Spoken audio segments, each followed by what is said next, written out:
Hare Krishna, Krishna Krishna, Hare Hare, Hare Rama, Hare Rama, Rama Rama, Hare Hare, Hare Krishna, Hare Krishna, Krishna Krishna, Hare Hare, Hare Rama,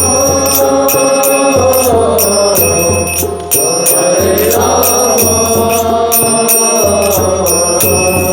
Rama Rama, Hare Hare, Hare Krishna, Hare Krishna,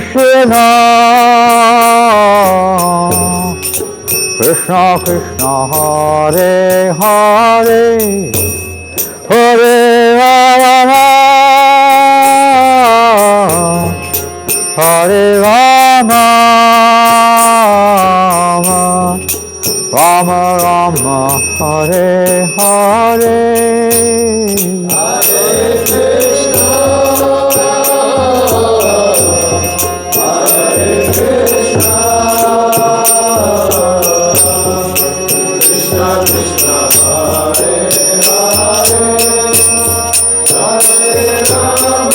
Hare Hare, Hare Krishna, Hare Krishna, Krishna Krishna, Hare Hare, Hare Rama, Hare Rama,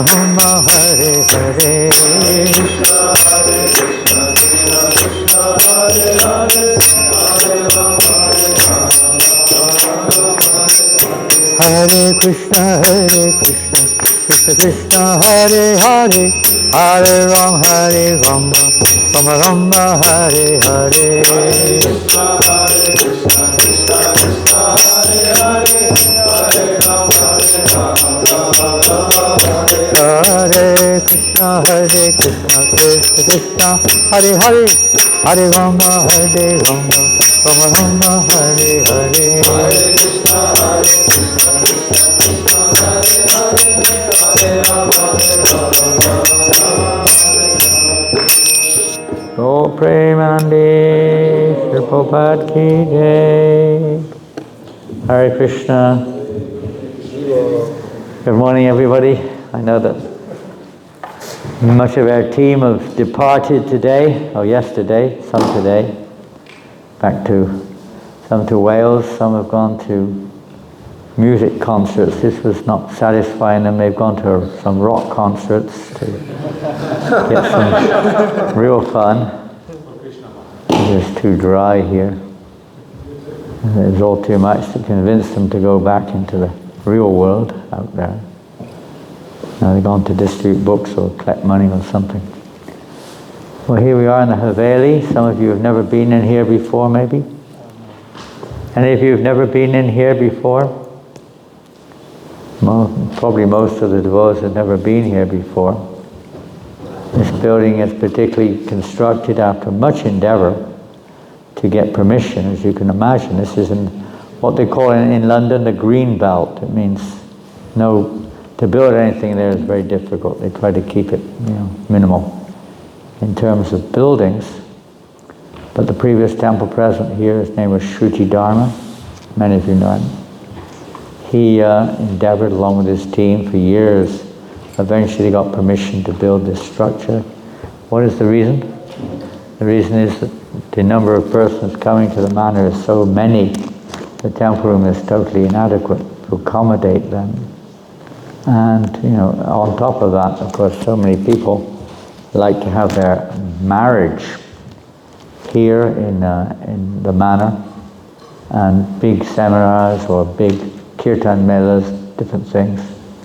And prasadam also very difficult to find space, especially if the weather's not good. So many reasons they needed this big facility. So, these are sliding doors here on the side. They open up when needed. You can increase the size of this room 2 or 3 times by opening the sliding doors.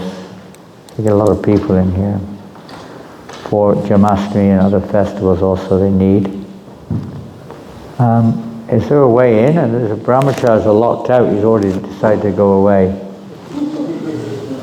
The heating is starting also, Maharaj. Huh? 10 minutes, this room will be heated. The room will be heated in 10 minutes. Yeah, the heating is already... Oh, you put the heating on. Good. That's good. It's a little cool in here, I think. That's why I'm wearing a coat and a hat. So I'm sorry if it's a little bit cold. I guess we didn't realize till we got here. Yes, it was a wonderful facility for expanding the preaching here at the manor. Over there at the prasadam halls, there are 3, like here. They can open them as they need. Plus the kitchen behind, big kitchens behind for catering and for big festivals and so on. So like that, the manor is expanded, especially the weddings, because they had nowhere really to hold the weddings, and naturally it was not really practical to have them in the temple room. Not just because of the numbers, but people wanted to come to take darshan. Many of the people who come for weddings are not necessarily practicing devotees, I assume. Is that correct, Antaranga? Some of the weddings, they're not always practicing devotees, Indian community members. And sometimes there was criticism of that, because in the temple, especially, in front of the deities and so on. Yeah. So now they have this facility, and it's perfectly authorized by Prabhupada. 100% authorized. I can show you the quotes where Prabhupada said we can, rent the hall, or they can use the hall, and he even said they can bring their own priests if they want. Talk any damn thing they like, Prabhupada said like. We're not doing that. I think we have our own priests, I believe. I don't know. But certainly the prasad is provided by the temple, and they come here. Anyway, we're not here for that, I don't think. At least not for the next 2 or 3 weeks, according to Prahlad and Nanda Maharaj. Try to survive another 2 weeks at least. No, take it as it comes. I was just thinking, how your mind wanders around here and there. A little bit positive, and many of the questions we had, I was quite surprised the number of questions that came in. It's more than 70 questions on paper that you gave yesterday. Some devotees obviously did 2 or 3. I can tell by the handwriting. I almost, kind of categorized them. Some of them are more or less the same, so we don't have much time to cover 70. We covered 9 or 10 yesterday, actually. So we'll see what we do today. A little more time to categorize. I haven't got answers, but at least we've got questions categorized slightly. And we're going to start in a few minutes. We'll just have a little bit of a warm-up as opposed to filing in one by one. There are more cushions over here if you need more cushions. I apologize if it's a bit chilly, but we're assured. Antaranga Prabhu has assured us it will be in 10 minutes it will start getting warm. Okay. We have some kind of heating system here. So, could you pass me that Bhagavatam there, Ishan? Or somebody?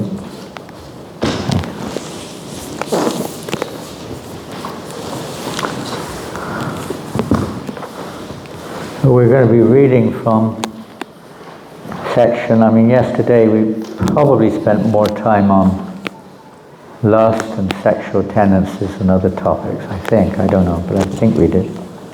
And it could be anything.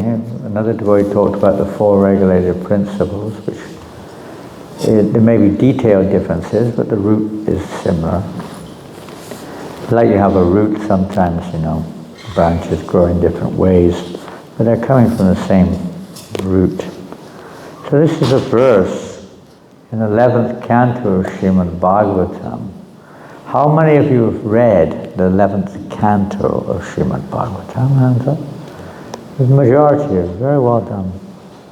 That's really important to read the 11th, 12th cantos. Then start again. 11th canto is, Burjan calls it the backward glance. Looking back at the 10th canto. It's actually, you could say, the philosophical understanding required in many ways to actually digest in a beneficial, not beneficial, it's not the right word, but in a fuller way, let's just put it simply, the 10th canto. How to see it. Everything's in Prabhupada's books, but sometimes we can't see it, isn't it? It's difficult to see. I can't remember what it was the other day. I read, God knows how many times I'd read that section. But I saw something for what seemed to be the very first time. Never noticed it before. I can't remember what it was, but I remember the vivid experience of that. We sometimes aren't ready to see it, or simply like that. Or we skip over it. So the right perception. So 11th canto helps us to focus our perception a little bit more appropriately to really understand what's going on in the Bhagavatam, particularly the 10th canto. So don't get swayed by certain elements, certain lobbying not to read it or something. It is essential to read the 11th canto if you're, reading the Bhagavatam. So I'm going to read one verse. This is in the 20th chapter of the 11th canto, and it's text number 27 if you want to follow it. 27 of the 11th canto, chapter 20, text number 27.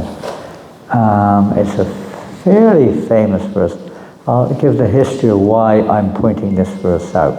I would say, I don't know when all the publication of these books was there, but this must have come out probably maybe 30 years ago, I don't know.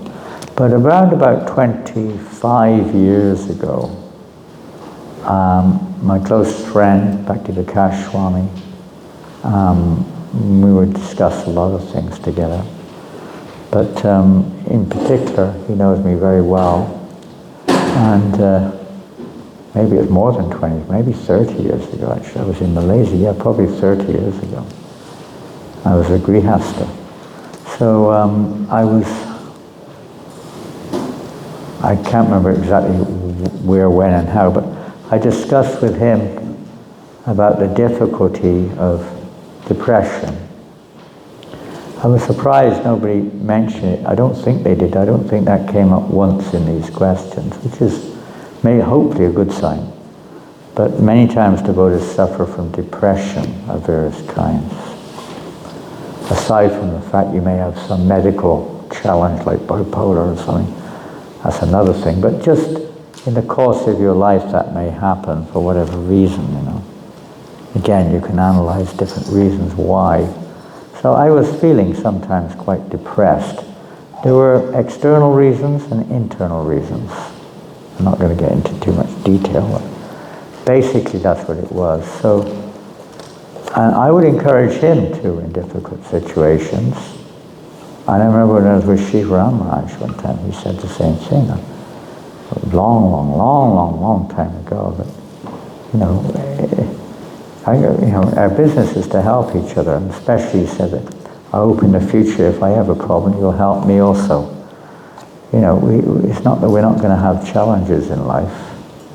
They may be of various kinds. They may not be emotional. They may be practical.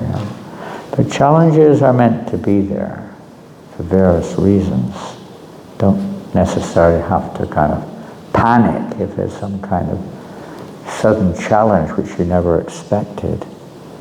It's almost like, if we know how to deal with it, or we approach it in a, in a healthy way, it can actually strengthen our Krishna conscious resolve, very much so. So anyway, he wrote back to me and he said, maybe these books had just come out, because I'd not read the 11th canto yet. It must have been at least 30 years ago. Amazing how some things stick in our memory. And he wrote back to me and advised me to read these 2 verses. So I did, and there are other verses too, which I also came across, which were similar. And to get some, let's say, encouragement, a little bit of strength to, not kind of give up, So I'm not going to read the Sanskrit, just the English. Having awakened faith in the narrations of my glories, being disgusted with all material activity, knowing that all sense gratification leads to misery, but still being unable to renounce all sense enjoyment, my devotee should remain happy and worship me with great faith and conviction, even though he is sometimes engaged in sense enjoyment. My devotee knows that all sense gratification leads to a miserable result, and he sincerely repents such activities. In other words, sometimes in the neophyte stage, in the practicing stage, there may be things which we never want to happen, do happen. And we discussed one of them yesterday, masturbation, which is, and I didn't study every question yesterday, but I see there's at least 1 or 2 more who ask the same, more or less the same thing about masturbation. So that's one thing. It could be other things too. Many things you could come across that resurface. They resurface sometime. Some point of our lives that often happens. It's in one sense a positive thing, in another sense it can be a disturbing thing, because the positive side is this is your chance to actually remove the root cause of the problem, not just the surface problem, but the root cause. So being aware that the root is still there.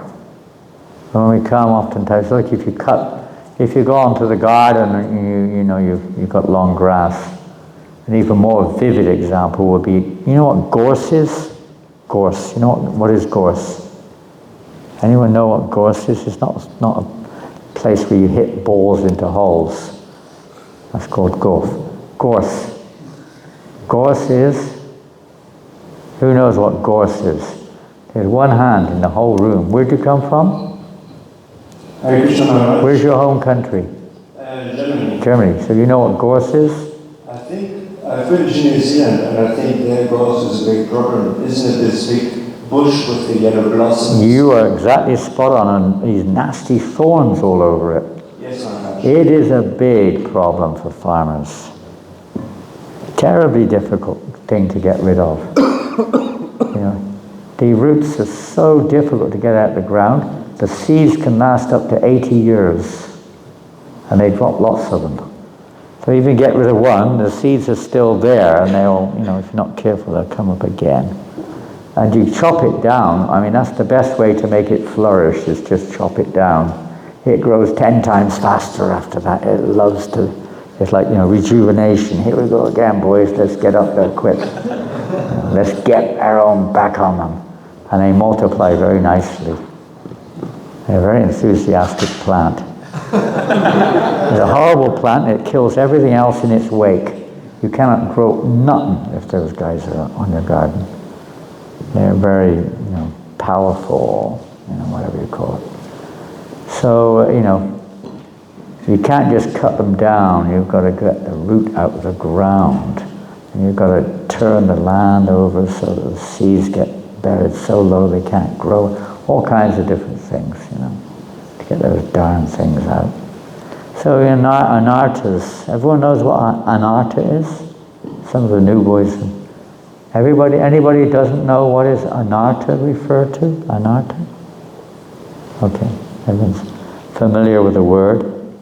In our hearts, in some ways they're like, the gorse bushes, thorn bushes, nasty ones. Well, they're living entities. We don't have anything against them, but They have that role to play in society. So to get them out of our hearts, when you cut them down on the ground level, it looks nice. Oh, I got rid of all the gorse. Nice. And that's what happens when we, 16 rounds, 4 eggs, whatever you're doing. So many things come to a standstill. Boom, that's the end of that. Never again will I even think of a woman. Never again will I dream of anything but pure devotional service. We're living in this kind of dream-like, childlike state sometimes. Right? A year passes by, maybe 2, maybe 3, maybe 4, maybe 5. Who knows then? Hello. Oh, I'm back again. Mr. Gorse appears on the scene. And he rapidly grows. Oh my God. I thought you'd gone. I thought you were dead. No, I'm fine. It's okay. We can live together. No problem. Yes, I won't bite you. Don't worry. We can live together nicely. But then gradually, step by step, Mr. Gorse takes over. Before we know it, if you're lucky, you get married. If you're lucky. If you're not, do you still use the term bloop? You heard that term? Bloop? Prabhupada gave that term. So, bloop, like a drop of water, bloop back into the lake or something. Bloop. Yeah, very strong it can be. So we can try to get the roots out. So when it comes up, this is our chance. So naturally, in this beginning stage of our devotional practice, that there may be some. It doesn't have to be. Some devotees are already mature enough, or they're very intelligent, or strong enough, or fortunate enough, whatever it is, that they can just, go through without too much problems. But I think we have one of those devotees sitting here in this room now, and it's not me, but they're a sannyasi. How many sannyasis are there in the room? Hands up if you're a sannyasi. Nobody. Oh, naham vipro nachanara pratyana pivaisho nashudro naham vani. I'm not a sannyasi or a vanaprastha or a grihastha or a brahmacari. But in our society, I think Yadunanda Maharaj is one of the best and sweetest sannyasis in our movement. And we're very fortunate to have him with us today, at least for some time. He has another session after maybe an hour. So he may want to stay for a little while, I don't know, it's up to him. But it's not, taking sannyas is one thing, but that's not the end of the problem, is it, Maharaj? Is it the end? It may be one end of the problem, but not the final end, the beginning of the problem. Problems begin. A different kind of problems start to begin. There's two ends to a problem, beginning end and final ending end, so to speak. So, yes, but I don't think that Maharaj has such a rocky ride as some of us. From what I can see, feel, and hear, that he's more pure and less heavy. So we're all going to be mixed like that. Some of you are going to be pretty pure, and some of you have traumas. They may not be abusive traumas, they may be some other type of trauma, which kind of hinders our, absorption, hinders our progress in one sense. But it gives us more impetus to take shelter when these difficulties come on. And secondly, we're seeing that the root is still in the ground. If we don't recognize it, Prabhupada said when you really practice Krishna consciousness, then some dirty things may come up, isn't it? It's like when you clean a room, and it's become a common feature nowadays that when people clean rooms, they don't clean very well. I'm not saying here or there or anywhere, but it's just very common. I see it. They just clean what they can see. Yeah. Just brush. They don't bother moving the chairs or the tables or the flower pots or whatever else is on the floor. And you go into a room sometimes, and even under the bed it's filthy. That's not difficult to reach, but even under the bed they haven't bothered brushing the floor. The speak of mop it or wash it. Very lazy age we live in. It's the same thing with the heart. We kind of just clean on the surface, put on a good show. As long as there's pizzas and pastas, we're happy as Larry. And have a bit of fun, do it the way we like. Go out and have someone who's talking about football, and someone else is talking about the questions and this and that. It's okay to have a game of football. Well, what about decaffeinated coffee? That's pretty good, isn't it? What do you think? Is it good? You like decaffeinated coffee? Or tea or something? What about chocolate? I mean, so many things. Oh, well, okay, no problem. It depends what you want. You want to stay in the material, or do you want to go back to Godhead? That's up to us to decide what we really want to do, isn't it? If you want to keep the material taste, then go for it. Go for it. It may take time, of course, in the beginning, no doubt. But ultimately, we want to do that which we, as much as we can, to please the Lord. To please the Lord. Well, near beer, I was at one meeting, a GBC meeting actually, in North America one time. Not a GBC, never was, but they invited me to the meeting. And I didn't know what they were serving refreshments. You know this word, refreshment? Like a snack, So there was a drink, and it was a very dark colored drink. I didn't know what it was exactly, but there's so many drinks you could have. Maybe it was some kind of dark tea or something. Herbal tea, of course. And so everyone was drinking it, so I figured, okay. I took one sip, I thought, my God, what is this? I couldn't understand I couldn't relate to what it was. I was trying to work out what it was. But the only thing I could tell was it was a horrible taste. That much we could ascertain.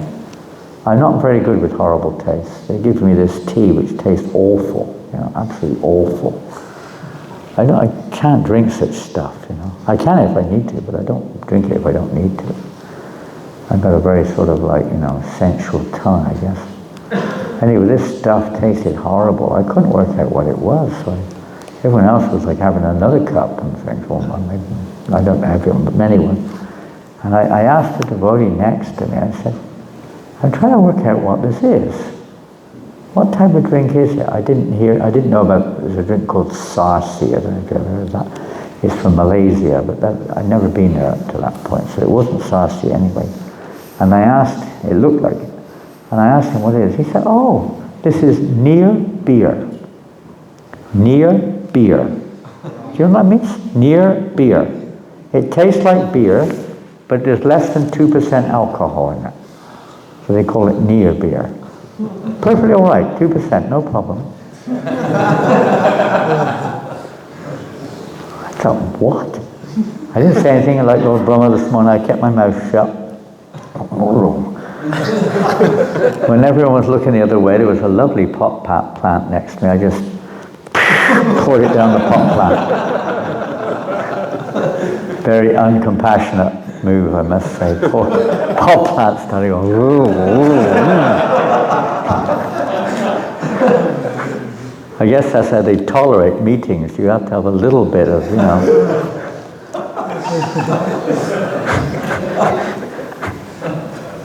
But these things are not really favorable, except what you need. You don't really need these things.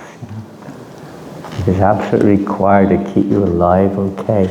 Same thing with going out and kicking lumps of leather around. No, hopefully not leather, but lumps of plastic around on a field and, kicking it into nets or whatever you do with it. Bashing balls with sticks. Sometimes you may need these things, but we should only do it if necessary. It's not like it should become a part of our lives, again. Things where, we're trying to transform our consciousness. But they have a danger. I mean, sometimes you do need that. Everyone needs some recreation, no doubt about that. Swimming, wrestling, some kind of, energy. Especially when you're young, you've got to get that energy out of you. So, but get the point. I mean, when necessary, but not that it becomes like a standard part of your daily schedule. 11 o'clock, football, 12:30 pizzas, 1 o'clock lunch, 2 o'clock rest, 3 o'clock, it's like, anyway, get the idea. So anyway, but still sometimes because they're even more harmful things. Sometimes we have, we don't come to this movement to want to do these things, and we never really want to do them, but they do sometimes happen. Some fall down of some kind. The beginning stage of pure devotional service is described here by the Lord. A sincere devotee has practically seen that all material activities lead only to sense gratification, and all sense gratification leads only to misery. Now you should have read that in the Bhaktivedanta Gita already. Thus the devotee's sincere desire is to engage 24 hours a day in the loving service of Lord Krishna without any personal motivation. The devotee sincerely desires to be established in his constitutional position as the Lord's eternal servitor, and he prays to the Lord to elevate him to this exalted position. The word Anishvara indicates that because of one's past sinful activities and bad habits, one may not immediately be able to completely extinguish the enjoying spirit. Did you hear that or not? What did I say? What did it say, more or less? It's an important line. Can you repeat? Yeah, I can repeat, but I'm asking you to repeat. Anybody remember anything from that line? Maybe you can't hear me at all. Ekanath. Yes, basically we should keep going with devotional service. We should keep going with devotional service. Even though our material desire will sometimes pop up, we should not be too much attention. Well, that's okay. What's the last line I said? That's correct. Yes, Dhanatay. Slides say that because of our past activity, we have some enjoying mentality. Yes. With that's what we hear. Yeah. Anishwar. Yes, exactly. In the English-speaking devotees didn't grasp it. You see? Dhanatay and Ekanath are both from France. Is their second or third language. Listen. And that is the secret. The secret of change is hearing, isn't it? If we hear, then there's a chance that something will change. The word Anishvar indicates that because of one's past sinful activities and bad habits, one may not immediately be able to completely extinguish the enjoying spirit. Did we all hear this time? Yes? You're asking for all these questions and cures, which is fantastic. I'm really impressed. But at the same time, the answer is quite simple. For every one of them, practically. The answer, how it comes about may vary, but it's this attentive hearing, the right subject matter. I was thinking that this morning. During japa, the mind wanders constantly, but sometimes it wanders onto something useful. So, sometimes. And I was just remembering, the simple thing, very simple, that the cure of all the problems, what is the cure of all problems? Huh? Hare Krishna. Hare Krishna, okay, very good. Krishna is the cure, isn't he? I mean, not that he's a medicine in something like that, in a capsule, but ultimately he can remove all of these coverings, all of these doubts, all of these attachments. We try our best, as Mother Yasoda tried to tie up Krishna. But ultimately it depends on Krishna. And how that happens is we just have to associate with him. Another devotee asked a question about, is it important to develop a relationship with a holy name? It's very important. Of course it's important. That's what we're here for. The name is Krishna. Vanamanamino. It's no different than Krishna. That's what we came here for. And Krishna's come to us. He's present in this form. He's here, present. So it's very important that we develop a relationship. If you have a relationship with somebody, you want to, and you don't pay any attention to them whatsoever, how will they feel? I'm sure we've all had that experience. I remember going on we were making kind of life members, we were trying to raise funds in New Zealand many, many decades ago. I went to this one house. They invited us round. We came in and they didn't do anything. They just carried on watching the television. We sat there for about 14 minutes and never even said a word to us. We realized they weren't at all interested. And then there's another one, which is you're actually aggressive to the person. I remember going to another house, this is in Malaysia, same thing. And I went into the gate, there was a garden there. There's this horrible, I'm not saying there's nothing horrible exactly, but a fearful looking dog. What they call these rock mallards, what do they call those? Huh? Rottweiler? Something like that. Fierce dog, it looks like it's just come out of the hell or something.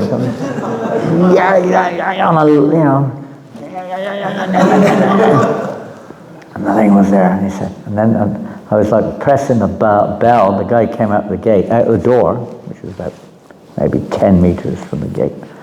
He said, don't worry, as long as I'm here, you have nothing to worry about, the dog will calm down. Come on in. I was a bit hesitant, The dog was looking at me really, really nasty. So I kind of walked in, kind of behind me, I got about halfway and suddenly, boom, in the back of my leg. Dog bit me. The guy said nothing. Nothing at all. Yeah, what? Malaysia. Can't remember where it was, but I'm not going to go back to that house again, I'll tell you. Cool. Yeah, they don't have nothing to do with you. We got to pay attention. I'm just another kind of angle of it, but we pay attention. Krishna's with us.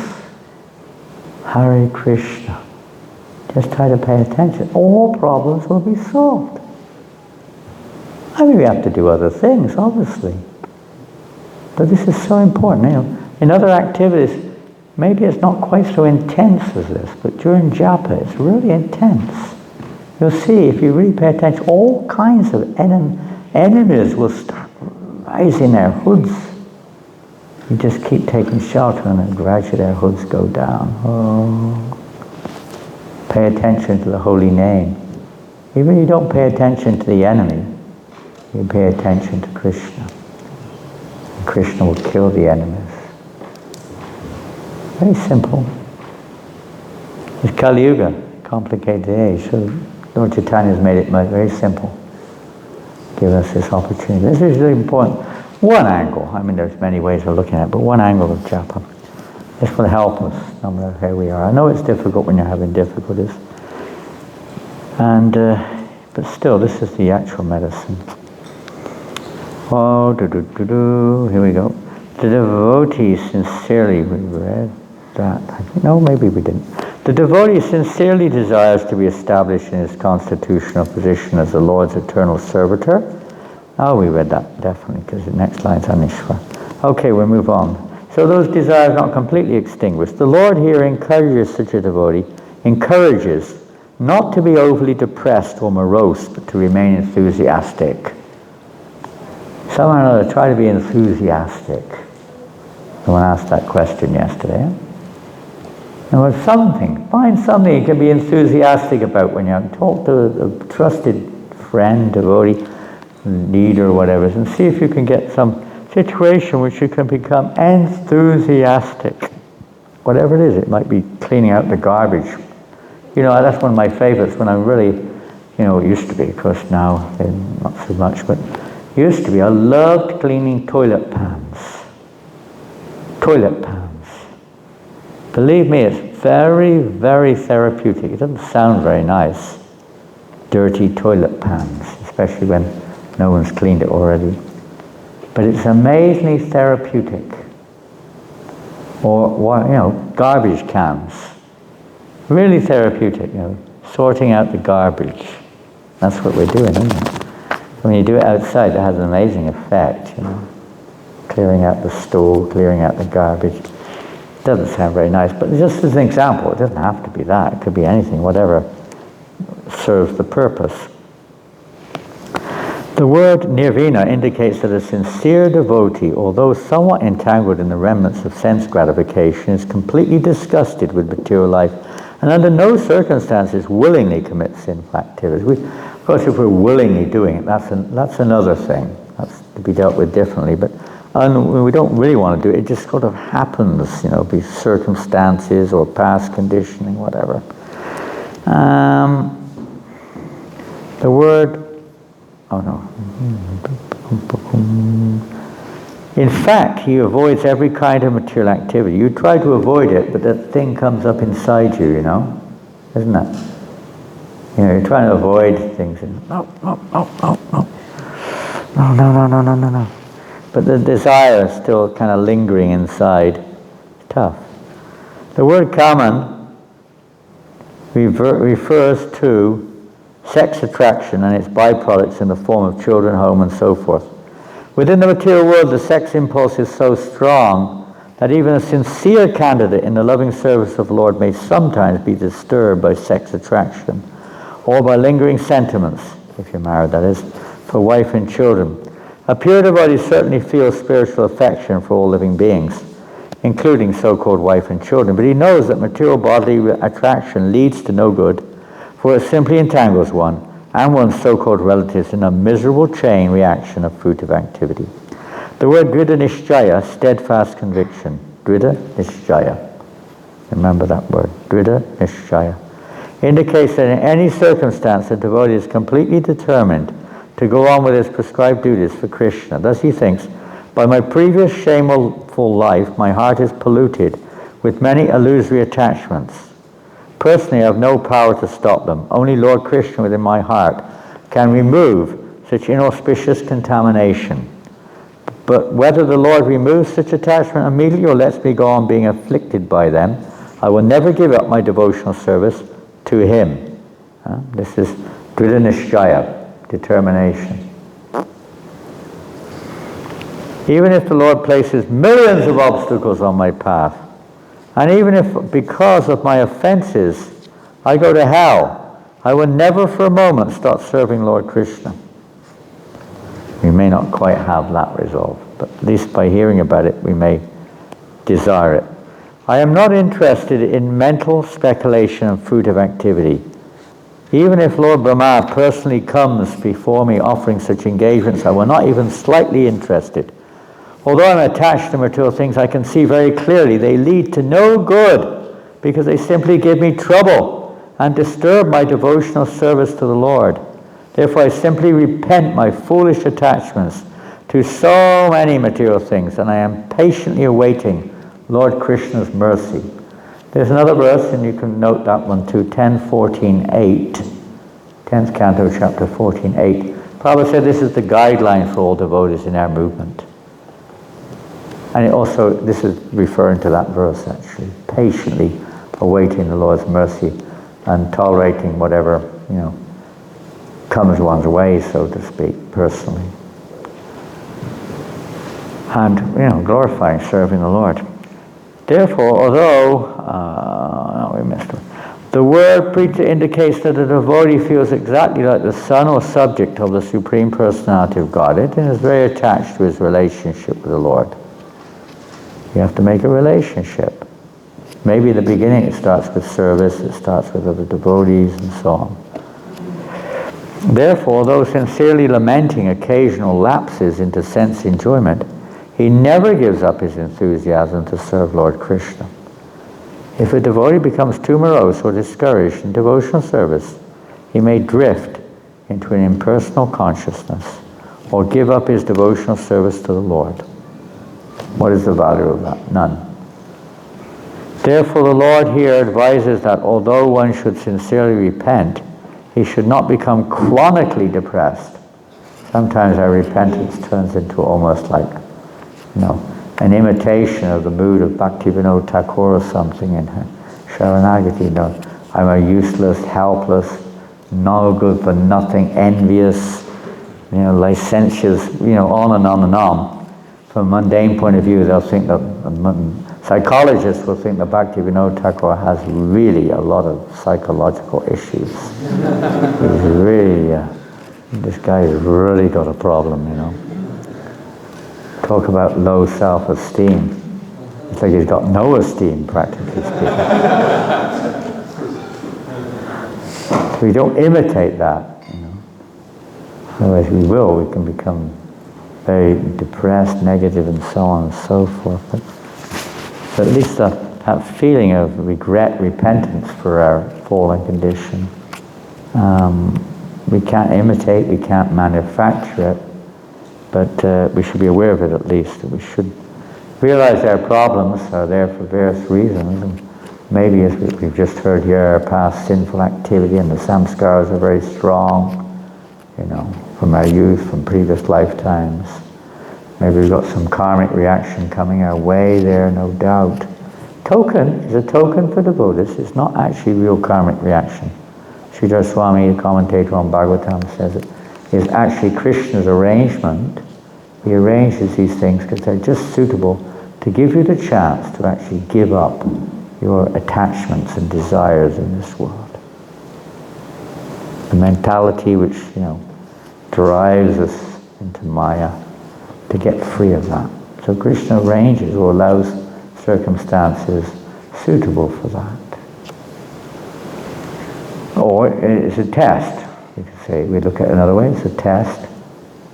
That, you know, whether we have, I mean, I don't suppose in this lifetime anyone's experienced death, have they? Anyone here remember what death was? Did you have it in this lifetime? Did you try it or not? Death. No? Nobody's tried it, Maharaj. Have you tried it? Not in this life? Never tried it, right? You never know, it might be really nice, who knows? Some people think it's better than living, don't they? They commit suicide. But, you know, who knows exactly? But we know from Shastra it's not a very comfortable thing. Not at all comfortable. I mean, the lead up to death is usually uncomfortable. What to speak of death itself. Painful, yes, Prabhu. You've experienced death. Okay, good. We have, but we can't remember. Hold on, I can't hear a word you're saying. You've heard from people who died. I have heard the experiences of people, the near-death experiences. Near-death experiences. And it's treated like how everyone experienced differently. They're differently because they didn't die. They have different karma. They didn't actually die. They were near death. You know, you can't say it's exactly what happens when you die. It might be.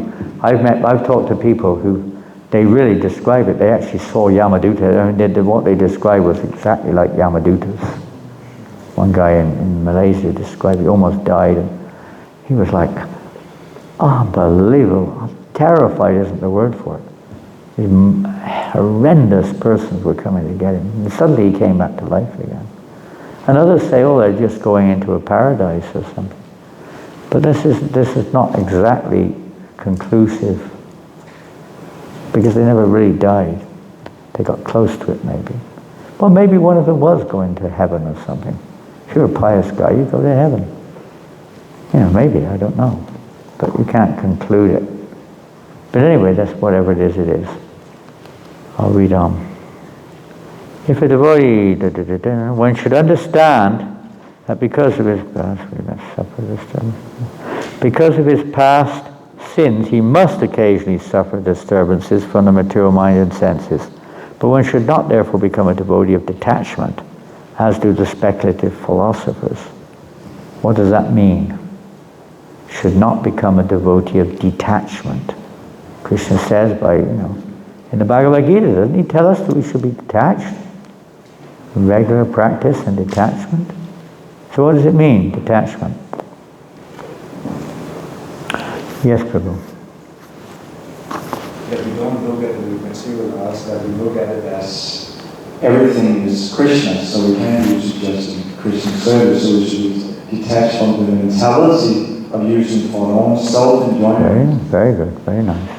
Nibbanda Krishna Sambandhe. It doesn't belong to us. How can you be detached from something that doesn't belong to you? You can sort of say that. But, it's like if I go, I don't know, it's not in this room, there's not much to refer to. Oh, John Mastami, is that a computer you have there? Computer? I renounce your computer. I'm detached from your computer. What does it mean? Not much. It's not mine anyway to be detached from it. And not that type of false renunciation. Everything belongs to Krishna. You take it one step further, you're completely correct. But take it one step further is that our detachment is, as you rightly said, is the mentality. But we have a positive mentality of seeing it as Krishna's property and we use it in his service. That's our detachment. Anashrita karma param karyam karma karotiya. So sannyasi chiyogi cha naniragnyana cha kriyaha. Sixth chapter, verse 1. We perform our duty without attachment to the results, like that. We may be attached to do a good thing for Krishna, but not for ourselves. I'll read on. One should understand, we read, although one may desire detachment to purify one's devotional service to the Lord, if he becomes more concerned with renunciation and with acting for the pleasure of Lord Krishna, he's misunderstanding the position of loving service. You have to become attached to service, not detached from the other things. Then automatically, the problem is solved. Faith in Lord Krishna is so powerful that in due course of time it will automatically award detachment and perfect knowledge. If one gives up Lord Krishna as the central object of one's worship and concentrates more on knowledge and detachment, one will become deviated from one's progress in going back home, back to Godhead. They can be assistants to one's focus on Krishna, but not replacements. Obviously we're cultivating knowledge of Krishna. Obviously we're living a lifestyle which is as simple as possible. A sincere devotee of the Lord must sincerely be convinced that simply on the strength of devotional service and the mercy of Krishna, he will achieve everything auspicious in life. Those who are asleep, who's asleep? Please put your hand up if you're asleep. Everyone's asleep, okay. Okay, it gives me a license to go to sleep now, Maharaj. You know, one time in Germany, and this is a true story, somebody was giving class. There were maybe 10, 20 devotees in the class, Bhagavatam, and in Schloss Schwetershof. And the cook had to bring the offering through the back of the, or side of the temple, back of the temple room, something, to take it to the altar. They came in, and everyone was asleep in the class, including the speaker. Brahmacharis, all Brahmacharis, mostly Brahmacharis. Speaker was a sannyasi, I think. You see so many pictures of sannyasis sleeping in front of Prabhupada. He's giving class. Hairs down, dundas crash to the ground. Dunda, boom, crash on top of the person. I've seen devotees fall asleep on top of Prabhupada practically. In London, they happened. One devotee was standing behind Prabhupada's Vyasasan trying to keep awake, and Prabhupada was giving class, and he fell asleep and kind of hit the Vyasasan, Try to stay awake if you can. It's quite helpful. Maybe you'll get more out of it if you go to sleep, I don't know, but usually it's good to stay awake. What can they do if they're sleeping? Maharaj, what do they do if they're falling asleep? What do you suggest? Stand up, Maharaj says. Stand up. Stand up. Or lie down. You'll be more successful lying down. But please don't snore too loudly.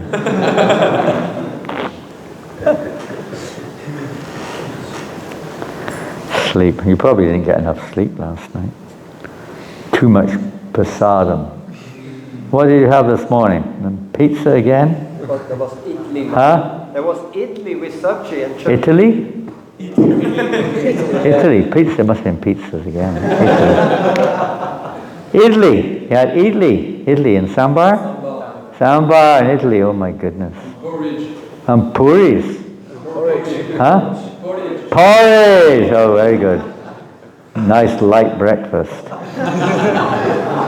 Well, maybe that's not enough. What else did you have? That's a watermelon's a very good mix with porridge from Italy. They go perfectly together. I heard in Bengal, you know, you should always eat melon with your meal. You should always mix it with all other food. It's a perfect blender of food. It helps you to digest everything. What's wrong? You're shaking your head. You know, somebody should kind of wake up. They have a saying in Bengal, you eat melon alone or leave it alone. Never eat it with anything else. It screws up your digestion. That's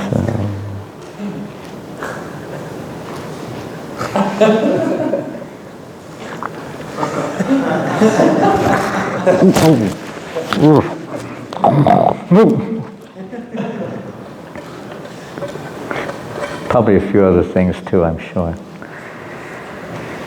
Here,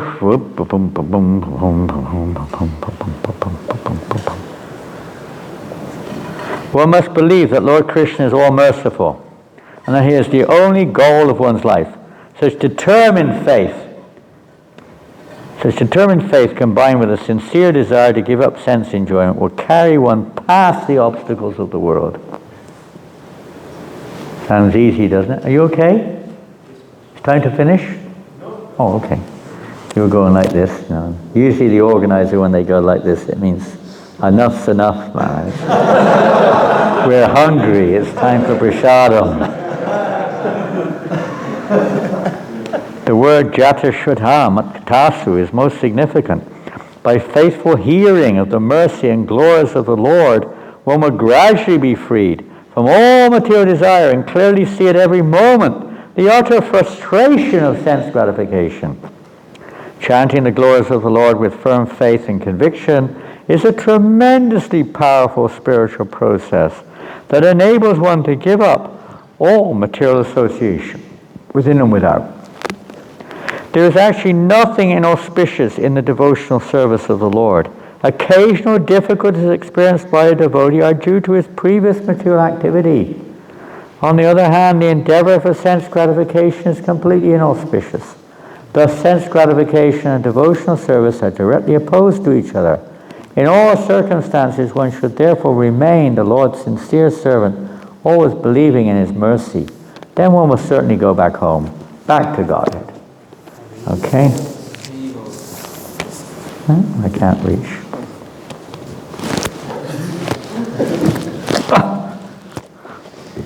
Okay, give me the basket. I'm hungry. Are they edible? What's the first question here? Are there ice creams and chocolates in the spiritual world? If there's none, I don't want to go there. I'm going to become something else. Very good question. Very, very good question. Marge, I think this is a question for you. This is a question for the Shastric minister. Are you a minister of education? What are you now? No, I was stuck as president in New Brahmacari. What is he? Stuck as a president, temple president. Yes. Temple president of Brahmacari. President of New Brahmacari. Jai! Haribo! Congratulations! What a good fortune. You maybe after lifetimes of Brahmacari life, you may also be qualified to become the president of New Brahmacari. But whatever it is, we have our responsibility. They're all welcome. He's welcoming you to give it a go. Okay, now we get into the real stuff here. If you're attached to chocolate, or pizzas, you won't believe what's available in the spiritual world. There are foods there, and tastes there, and sounds there, and sights there that you don't even know about. We're so limited, we think that only within the range of our taste, touch, sight, hearing, and so on exists. You can't envision anything outside it. You can accept that there might be, but you can't envision it, not in that capacity. It's an interesting meditation, isn't it? Colors which we can't see. Doesn't make any sense, does it really? But it's possible. It's a reality. Taste that you've never heard of, experienced. So whatever those type of questions are, there you go. Okay, here we go. This one I mentioned this morning, and a little discussion on this, please. How can I be free from the tendency to demand honor for myself? Demand it or not demand it, but to expect it, or not even, sometimes we're not even aware that that is our state of our relationships or our devotional practices, which are very much tinted by this desire to get respect, name, fame, prestige, and so on. It's amazing. I mean, it's not difficult to see sometimes. What would you give an example, let's say, of this? That, you know, in our devotional service, we may not think of it sometimes, but think of it now, that actually, wait a minute, I want this, I want name, fame, prestige, honor, respect, recognition, whatever it is in my service. It's a fact. Give an example. 2 hands have gone up. Okay, we'll go 1, 2, Christopher. Oh, you got the phone. Okay, the microphone. You've got a phone, but he's got the microphone. Okay, speak away. Maybe when we give Bhagavad Gita Srimad Bhagavatam classes, we want to be recognized. What a wonderful thing. I'd never thought of that before. I've never once in my life conceived of that. You know, I'm so detached. I mean, I'm just like, you know, completely. I have no interest in recognition whatsoever. Thank you for, I didn't realize any devotee had that tendency to get, you know. You got it. Can you give me some? Can you give me some to me? I need some, I think. Can you give some what, Maharaj? Well, you've got some tendency for recognition or being... I want to be recognized. Yeah. Can you give that to me as well? I should have that. That will give me more taste. Maybe I'll be more pleasing to Krishna or something. But it's a big thing sometimes, isn't it? We speak to someone, we write something. There's that behind it is this like, I hope they like what I'm writing, or not, you know, not necessarily for the detached way, but in terms of they'll say something nice back to me, you know. Prabhu, that was such a nice class you just gave. You were so humble. But no, Prabhuji, I'm the most fallen. I'm the most fallen. I don't know anything. It's only because you were here. If there was anything good, it was because you were here. You know, all kinds of nice answers we give, and we then say, no, Prabhu, it was really good. I mean, honestly speaking, I'm not talking. I'm telling the truth. No. Keep talking. Sweet words that you were speaking. Yes, Christopher, you have a different comment or the same? No, just... Oh, you also have a microphone. You could press for a second. Now he's going to get, you know. Yeah, just relationship with others, always looking for some kind of respect, recognition, or being nice and respected, or just really think like I just should be taught like a normal person. That's a good point. What do you think, Maharaj? Should we, try and have a relationship with other devotees, let's say.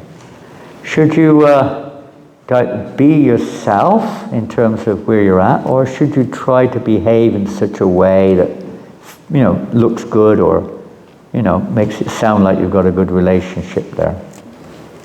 I think there are different types of people. Isn't it like, I remember we did a course at Bhaktivedanta College with Kripamoya Prabhu. It was a pastoral care course. What is that? Pastoral care. Pasta? Pastoral care. Pasta care. Pasta. I think pasta keeps coming up, you know. You have got pasta on your mind, you know. Can't think of anything else. What have you got in your brains, you know? Everyone's brains are full of pasta these days. Pastoral care. Pastoral care. It's only spiritual care or Vaishnava care. Vaishnava care. Yeah, and we were discussing different types of counseling. Different types of counseling. And then there were different people. Some people who relate to others according to the other person. And some people may be more influenced by their own background. So it's not, I don't think that it's a stereotype. Can't clarify. But there can be a conscious endeavor. My point was, should we make a conscious endeavor to not behave the way we would normally behave? Say you were a street fighter. Anyone here came from, the Gorbals in Glasgow? You came from the Gorbals. You came from the Gorbals? Did you come from the Gorbals? No. The Gorbals in Glasgow is the most roughest part of Glasgow. It used to be. They've knocked it down. And most people were street fighters. You grew up as a kid as a street fighter. And anyone look at you the wrong way, and they won't look at you again. Bang in their face, You're looking at me, man. Hey! Who do you think you are? Pretty rough area. Used to be. I mean, we have one devotee who joined from the Gorbals, and he's really kind of like, he's like almost ready to burst at every, it's like, really passionate, to say the least. Prabhupada disciple. I mean, surely we have to make some effort, and not just to tolerate that, but to behave in a way. Should we? You think so, Maharaj? Yeah. We should make some effort there. Yes, I think so. Not a question of, obviously most people are not like that, but we've all got our issues. So should we make a conscious endeavor to act differently to what we would normally do, or is it something that we just wait until that happens?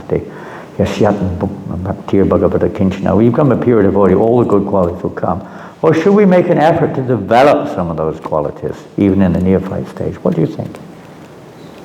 I think it's part of the devotional service, even though these qualities will come from Bhakti, but in order to please Krishna, to do a conscious endeavor to improve. Make a conscious endeavor. Make a conscious endeavor to behave. I'm sure you all know what the 26 qualities of a devotee are. I'm not so sure you do, but anyway, you should do.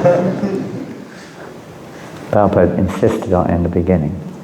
So making a conscious endeavor to behave, that's what etiquette's about. Etiquette. Etiquette doesn't come spontaneously.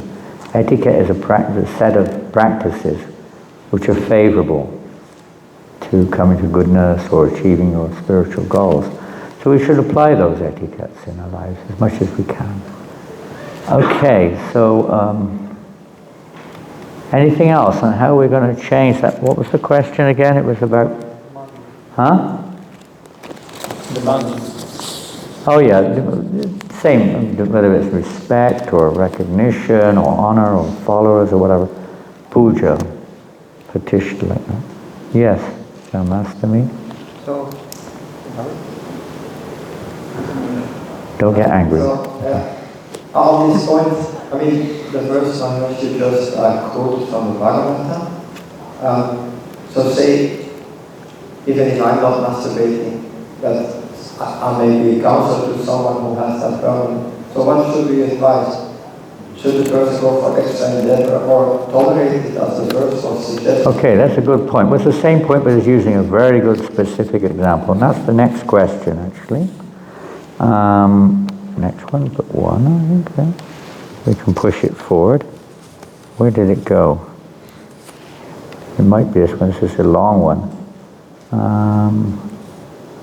Yeah. Next two, I think. Using Janmashtami Prabhu is using what we discussed. I mean, it's kind of not so good to talk about all the time, but as it's come up several times in these questions, we don't want to meditate on it too much. We want to meditate on Krishna. But the subject matter he's using here, should we tolerate it or should we make a conscious endeavor to find a way to rectify our tendencies for, whatever it may be. I mean, some of us would even see as, wet dreams. But that's a physical thing which maybe be a little bit, not entirely, but a little more difficult to overcome. But masturbation is definitely something we don't want. So should you make a conscious endeavor to find out how to Not just stop it like putting a lock on the door, but actually remove the desire and the tendency for that recourse or activity. And there's two angles, we mentioned two of them yesterday. One is the actual, let's say, healthy way of bringing that under control. And the deeper one, of course, is to remove all the roots, not just for that, but for any kind of unfavorable activity by spiritual strength. Maybe they should both go on. Maybe they should both be there in the neophyte stages. What do you think? Should there be a conscious effort in our lives? Most of us are embarrassed to talk about these things. And there's sometimes many things, I mean, even in family life, many of the problems are never talked about. They're kind of hidden. Christopher, anyone else? Well, John Masterman's got his hand up. He asked a question. Let's see. Okay, somebody new? Yes? Okay. There you go, somebody new. And then we'll come back to you, John Masterman, probably. Behind you. Yeah. Someone just to make sure I got the question right. It's to see if people like neophyte devotees and devotees like Speak louder if you can. Neophyte devotees or new as well, they should keep a conscious effort. Is that the question? Well, you know, if you've got a problem, you go to someone and ask them, what should I do about this? There's a conscious endeavor to do something about it. The other one is to tolerate and just carry on. Hare Krishna, Krishna, Krishna, Krishna. It'll go away, you know. It'll go away. I don't know what will go away, but something will go away. Maybe you'll go away. Hare Krishna, Krishna, Krishna, where's the chocolate? What's on my mobile?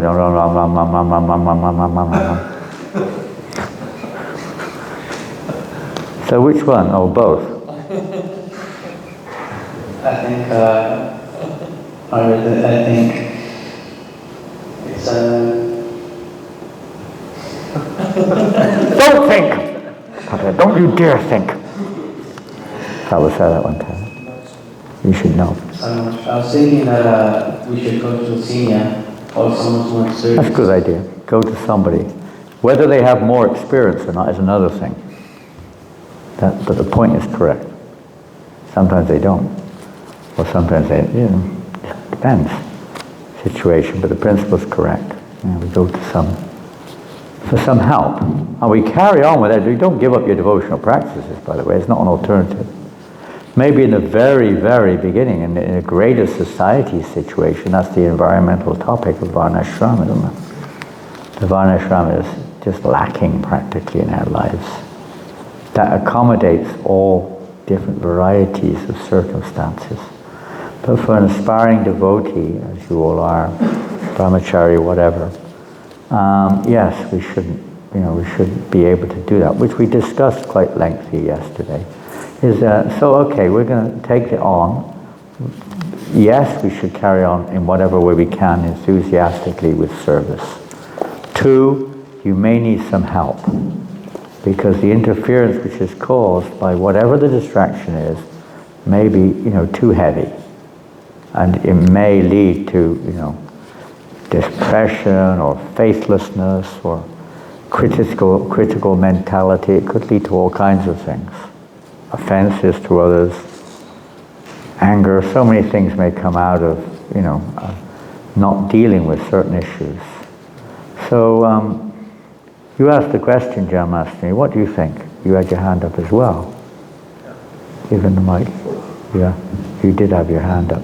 Yes, thank you very much. Speak loud if you can, because yes. It's not always easy to hear. Yeah.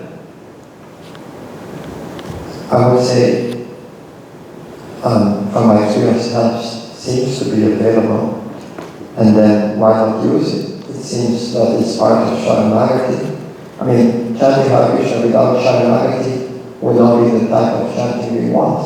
And is it part of surrender, you mean? Or? Isn't it? Yeah, to accept all the help that is available, which is on a good side. Interesting, isn't it? That is also, in one sense, is an aspect of humility. So we think we can deal with it without having to go to anyone else. That could be a little proud, isn't it? Confirmed. Hope that woke you all up.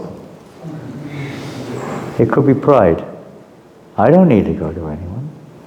I don't need to listen to anyone. I know what I'm doing. Just chant Hare Krishna. Okay. But I can understand why someone would not ask for help. Actually, yesterday when it was mentioned, when you have the urgency to act out sexually, you call a devotee, but sometimes when you tell a devotee, it breaks confidence and your problem becomes bigger. Becomes bigger. So therefore, it's one of the biggest problems in our movement. We were talking this morning exactly on this point. It's one of the biggest problems. All these other details are secondary. This is actually one of the biggest problems. Genuine, simplicity, honesty, non-duplicitous, and confidentiality. Trust or devout. But without that, trust is lost. And negative feelings evolve. Many of the questions you have written, the biggest one of all we'll come to next, so I won't mention it now. So with the devotees have, adopted a strategy from the world into the devotee world under the propulsion of G1. Did you say outside the devotee world? Yeah, so. Did you hear that, Maharaj? He's suggesting that we go outside the devotee world, maybe, for help. That's disgusting. They're all demons. You don't go anywhere near there. Just sell them books, that's all. And buy some vegetables off them if you don't know that. Carry on. Yes, so to create a safe haven. Safe haven. Confident. So yes, a fellowship of those who decide to trust each other and keep confidentiality, so-called, it's an anonymous meeting, and the devotees have now taken that risk to start doing it all. We're not talking about alcohol, we're talking about something else. Yes, it's also if you're addicted to eating too much. Eating? Oh, definitely, you all need that one, that's for sure. This is good now. Yes. And so there's all kinds of compulsions. So I was reminded of the verse before the one we quoted. Can the mic be a bit softer? Huh? Yeah, thank you. So the verse before the one we quoted in the morning class. Oh, the morning. How come one engages as unwillingly as it engages by force? So we're talking about an elephant in the room. Young men typically, even until they are old, they have this sex drive, and it's kind of an elephant in the room. Elephants. And so I'm not sure about what elephants have got to do with it, but anyway. You mentioned that we don't talk about these things because we've got the psychiatrist here. Because the culture of confidentiality is very poor. So either we need to risk creating a new culture, a subculture, or it's actually a support culture. No, but what we need to create is superlative culture where we do follow Rupa Goswami's advice to sharing confidence. Yes.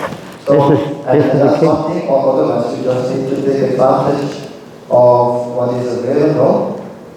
Just like sometimes we may not need to go to a surgeon for a necessary healing. And this is healing, but we do the work ourselves in such a setting. So the world has discovered apparently. This is a very significant point which John Master is making. I'm not trying to make it humorous or something, it's okay, but it's a very serious point.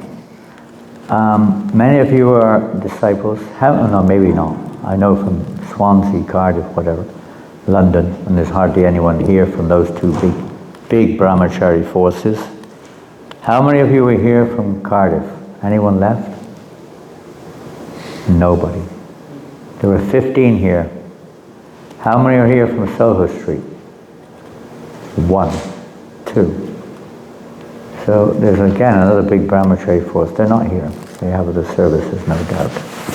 But of course times change, we go through different eras. I'll just give one example. One example. Deva Rita Maharaj told me, and this is not anything necessarily confidential at all, but he told me that practically speaking, he sends about 70 to 75% of the new devotees who come to him for professional counseling. Professional counseling. If you know what that is, counseling?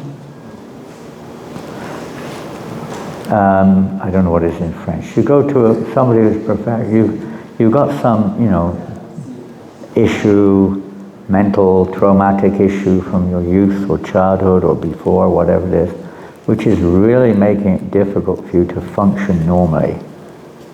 I don't mean physically, I mean, in terms of our emotions, our in relationships, our so many things like that. And they're supposed to help us clear it out. Just like if you have a physical problem, you go to a doctor. Now, Jamasmi's point is, unless we have a sort of a culture which incorporates that within our own movement, what do you do? There are devotees. Like the lady, Sri Kama, who asked me a question or comment this morning, I can't remember, the lady sitting back on a chair, is a professional counselor. She's retired now, but she's a professional counselor, very qualified. Now she's working with devotee care. She's part of that team with Guru Das and others. But it's required. In most cases, if you have serious sickness, obviously you go to some kind of medical authority, doctor, whatever. If your car's broken down, what do you do? Chant Hare Krishna. Come on, I'm chanting Hare Krishna. Start up. You go to a mechanic, isn't it? Body's a car, the mind's a car. You have to deal with these things. It's external to the soul, and Artopashamam Shikshad Bhakti Yoga Dhoche. External to the soul, but still we have to deal with it. Unfortunately, we're losing the association of the sadhu. Haribol Maharaj, please pray that that they remain brahmacharis at least for a few weeks and don't drive them all away. Take Maharaj's association as much as you can while you're here. That's what we need. Thank you. Haribol. Yeah, it's really important. So what Jamasmi is saying is a life experience. Yeah, I know. It's a really serious life experience. So I'd like to, and what he's saying, can I say it clearly like that? Is it okay for you? Yeah. You don't mind. What he's saying, where are you going, Nitai Charan? This is for you. Why don't you go outside there? You've got something important to do out there? No. Okay. He's not leaving the temple, he's just got another meeting. He's a member of all these various committees and he's got some meeting. Is that if in our society, which Prabhupada wanted, is that, these things, if you just completely surrender to Krishna, lock, stock and barrel, totally dependent on Krishna, but not everyone can do that. And even if you do, as we just heard, there can be problems which, we may have to deal with. We're living in a difficult time, very difficult time, very difficult. We take help. So, you were just say, if I got you right, you talked about... Just short. Actually, okay, very short, that I was depending on Krishna for help by doing devotional penitence, chanting extra rounds when I relaxed, and I got a referral to this recovery program, and then the problem was solved. So in that sense, it seems that Krishna is not against. I saw a direct connection. That was essay. Taking shelter of the holy name by Dhamma's suggestion of my Shiksha Guru. He had read that the Christian tradition sometimes this was being done to give yourself some devotional penitence, and So the holiday guide, because after that, from the same source I got the referral, but that was the solution. From that day it stopped. Because of a few principles, namely to share it out, to bring out what's inside. In confidence. Yes, in confidence, and to hear the strength and the hope and the experience of those who have dealt with it already. So I'm being now accountable. I'm not, because you are as sick as your secrets, I learned there. So the problem of the culture of non-confidentiality is a big problem, because it stops us from sharing it out. No, it does. And so what I discovered was that that was more than half of the solution. And made a big difference, because now I can peacefully read the 3rd chapter of the Bhagavad-gita and not worry to be a pretender or cheat. Yeah, fool. So yeah, we should use humility. Of course, yes, there are devotees like Sri Kama, who are Prabhupada disciples, who are able to offer that service. That's all the better. But they're not always those such expert devotees. Not always.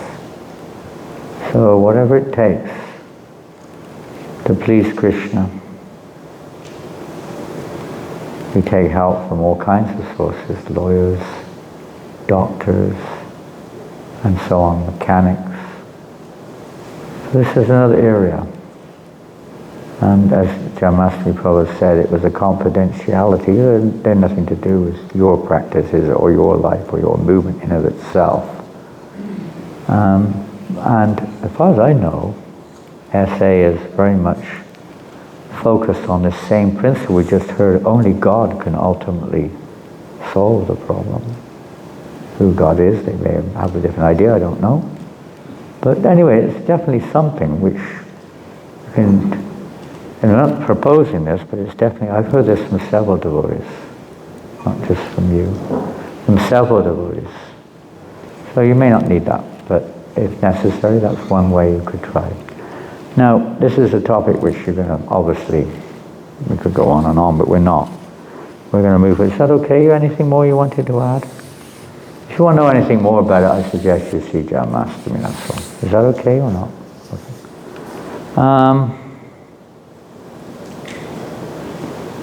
Yeah, wait a minute, what's this? Oh, there's 2 more subjects which we'll try to touch on. One is relationships, and there's several questions like, you seem to have a lot of friends, but you feel lonely. This is not just a devotional thing, by the way. It's very common in the world in general. How to develop relationships with other devotees.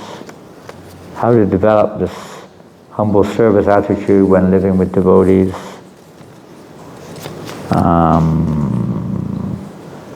How to avoid clashes between devotees and individuals.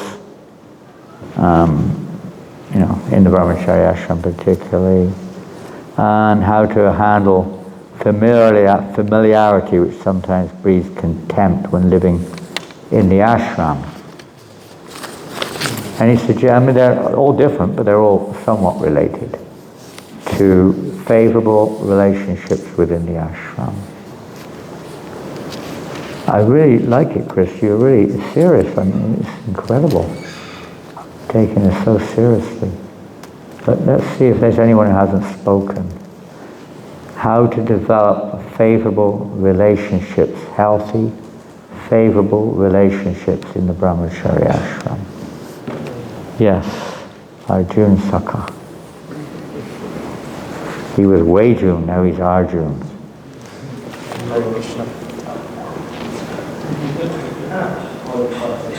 Hare Krishna, I was just reflecting when we brought Bhaktivedanta Maharaj just to mention about... Speak a little slower and louder. That is seminar Bhaktivedanta Swami is mentioned... Bhaktivedanta? Bhaktivedanta Maharaj. Bhaktivedanta Maharaj. Bhaktivedanta Maharaj. He used to mention about 3 types of devotees, the junior, the senior, and the equals. Junior, senior, and equals. And if you can know, categorize where these devotees are, then we can have a proper, like, respectful relationship. Proper respect. The nectar of instruction, of course, deals with that very clearly. How to relate with each devotee according to their adhikar, their level of maturity. That may or may not still provide the, is there any, it may do, but it depends, the loving relationships which we're all looking for in the ashram. One of the biggest things, and I was surprised, never came up here exactly, but it used to be the most common thing, was that, devotees stepped outside the Brahmacari ashram partly because of this. That they didn't feel any loving relationships within the Brahmacari ashram. They felt like, just like a machine in the ashram. And if you didn't do your part, you were kind of ignored. Like that. And there was not that kind of, and if there was a relationship, it was only on the surface. Surface relationships also have to be there, of course, having a wrestle and fight with each other, or talking about what happened to you on the street, on Sankirtan. All this is important too. But it's not very deep. Deeper relationships. And the deeper relationships are not always easy to form. Not everybody sees the need for that, or they deny the need for it. Sometimes it's denial, out of fear or whatever it may be. Okay, Antaranga, your hand is up. The chairman is going to give us the answer here. He's literally the chairman. We have 5 or 6 chairmen here today. One thing I also find that, and this is on a slightly different note, that devotees, they naturally need these type of relationship, these intimate, deep relationships, but sometimes we take it very cheaply, and we think that these relationships, they have to come. So what it means that those relationships are developed after years and years of serving together, being in the streets, in cold, in winds, in heat, traveling across different parts of the world, struggling together, cooking together, serving together, preaching together. Camaraderie. Camaraderie needs to, the whole thing of going back to God is that we develop that intimate relationship with Krishna. So how can we expect that this intimate connection between Vaishnavas and Brahmacharis can come very cheaply? Good point. So not immediately. That door keeps opening. Is it somebody going in and out, or what happens? We're not willing to work for those relationships by the commitment we give to the ashram and to the devotees. I know that my most memorable relationship with devotees are that we went together for winter marathons. We traveled together, we struggled together, and we appreciate each other based on those struggles we went through together. So we want deep relationship, but we want them cheaply. It's like that in most cases of relationship, even in marriage, traditionally. Now it's based on lust mostly. But in Vedic culture, marriage was developed. The girl would be 5, 6, 7 years old. You can imagine. The boy will be 12, 13, 14. They get married. They don't know each other, but it grows by service, and as time, things grow. So relationships do grow. And you'll find that, when we say deep, is even in the material world, when you're a kid, relationships are there. Sometimes you do find a relationship which is extraordinary. It's like deja vu or something. It's like it just happens like that. It's called svajati. Svajati means you're really in line with each other. You're really common. Sometimes the materialists call it soul partner or something. But it's not quite soul partner at that stage, but it grows. And many of your relationships in the beginning are very, like you're saying, going through, like I mentioned yesterday, the Sankirtan party we had in the early 70s. That relationship still remains, even though we're very different now. We're at different levels, we have different interests, but that relationship stays. It's one level of relationship. And as one goes along, the relationships or the persons you most intimately associate may change. Because, people do. They evolve differently, they've got different natures which come out, different attractions to Krishna. in different ways. So that will come out. But that takes, as you say, you're right, it takes time. But it should be, still we need something, at least on the level you're talking, that relationship must be there. Of some way or another, unless you're really transcendentalist or something. Some type of appreciation. I don't know, maybe appreciation is also part of it. That, you know, not that you just, Prabhu, devotional service is totally selfless. You've just gone out all day on the street. I remember it happened to me one time. I stayed out till 2 o'clock in the morning to try to distribute morning. And for whatever reason, I can tell the reason, but I won't because it might embarrass somebody. The authority said to me, "You're disturbing the other devotees. Your staying out till 2 in the morning is a disturbance." It was the last day of the marathon. Why? Because I won the marathon on that last day. If I hadn't stayed out till 2, someone else would have won the marathon. There were other reasons, but that's the practical, real reality. Many other reasons. So a little bit of encouragement there, even if you do have some chastisement there or something. But to encourage first, don't just come in, bang! No. Appreciate, encourage other devotees, however small it may be, their service. That's kind of a little bit angled aspect of what Antaranga Prabhu was mentioning. But others, I don't know if anyone else feels that's enough or not. Yes, Prabhu. Well, there's the 3 of you, or 2 of you, I don't know. Hare Krishna Maharaj. One thing which I both feel that it's very important for relationships to grow stronger is just listening to each other, taking time to speak to each other. And sometimes when you are with someone... Prabhu, we've got no time for talking to each other. We have service to do.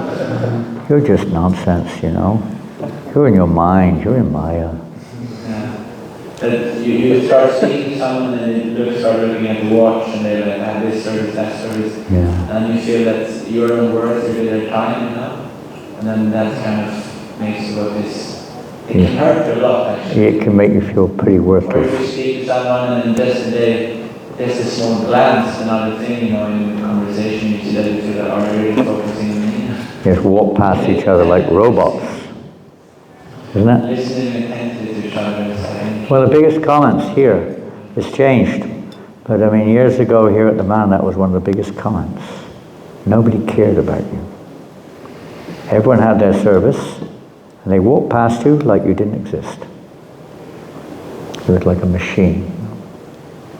There was no interaction. Even guests were saying this. They come here, and you know, you got your service, whatever it may be, and you don't even notice. You try to avoid them almost, because otherwise you're getting entangled or something. But you know, there's a comment from the public. The same thing can apply in the ashram. It doesn't have to, but it can do. Yeah. It's kind of not giving each other time to talk with each other, or read together. Reading together, chanting together, serving together, these things are all very important. And a bit about rebuilding your mind may be a bit premature, maybe up to a certain point. But definitely, yes, Prabhu. Damodar. You wrote that poetry book, Damodar? Is that your compilation? Maybe you've seen it or not, but he's written a lovely little book of poems with a philosophical explanation along with them. They're very sweet. I read a lot of it. I haven't finished it yet. Okay, I saw it in the room. I mean. Yes? Something that I reflected on is that sometimes devotees are in the ashram and they seem to have lots of good relationships. Are you from Ireland? Yes, Marriage. Okay, I got something right today, at least one thing. I couldn't quite catch it. What is? Carry on. Maybe someone. Can you hear it? You're from Scotland. You must be able to understand what he's saying. I think that sometimes relationships can be replaced more from how they used to behave in the material world, like in school or university. So like with the lads and joking, and sometimes the relationships might not be as fruitful as it could be, that they're very superficial and they gradually get more frustrated or kind of decline in the Brahmacari life.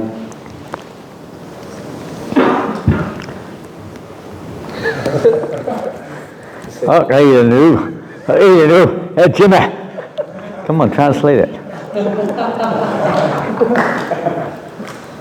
Say that sometimes relationships in the ashram could be more like what we had outside. They could be more like what they are outside, isn't Is it? that right? Yes, that sometimes the relationships, they continue how they used to be outside the ashram, which is more... Is that a positive comment or a negative one? Negative, it's more... Negative. That it's not so Negative. for ashram life. Yeah, a bit loose, huh? Bit loose. Yeah, you know, talking about stuff which is your previous loves or habits or whatever it is, and you know, trying to indulge others in those things. I was also into that. Whoa, you're my friend, you know. Which track did you like the most, you know? Where'd you find that track, you know? Yeah. Which team do you support, you know? Really? Oh, all right. Or even worse than that. Yeah, so that's it. That's something which you have to be careful about, that we don't, you know, kind of like fan other people's, you know, weaknesses and to speak of our own. Yes, bro.